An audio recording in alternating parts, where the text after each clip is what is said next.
Cut చేస్తే తన కొడుకు గురించి తెలుసుకున్న పారాగస్ వెజిటాని చేరుకుంటాడు. మీరు నా కొడుకును ఒక పాడ్ లో ఎక్కడో మారుమూల ప్లానెట్ కి పంపడంలో అర్థమేంటి ప్రభు? అదొక లో క్లాస్ వారియర్ చేయాల్సిన పని కదా. వాడు ఆ ప్లానెట్ ని విజయవంతంగా లొంగ తీసుకోగలిగితే వాడు మరింత బలంగా మారతాడు. ప్లానెట్స్ ని లొంగ తీసుకుంటూ వాటిని ఎక్కువ ధరకి అమ్మడం, అదే కదా మన సేయన్ రేస్ చేసే పని. కానీ మీరు వాడిని పంపిన ప్లానెట్ వంప అసలు జనమేం లేని మాన్స్టర్స్ తో నిండిన ప్రమాదకరమైన ప్లానెట్. దానిని లొంగ తీసుకున్న ఎక్కువ ధరకి అమ్మలేం కదా. నీ కొడుకులో దాగున్న శక్తి చాలా అసాధారణమైనది.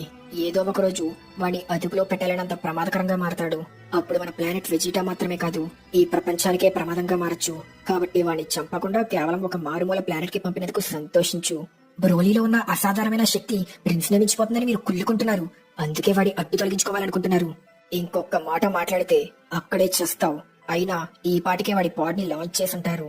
దానితో తన కొడుకుని కాపాడుకోవడానికి పారాగస్ వెంటనే ఇంకో స్పేస్ షిప్ ద్వారా తన కొడుకు పాడ్ లాంచ్ అయిన ప్లానెట్ వాంపాకి బయలుదేరతాడు.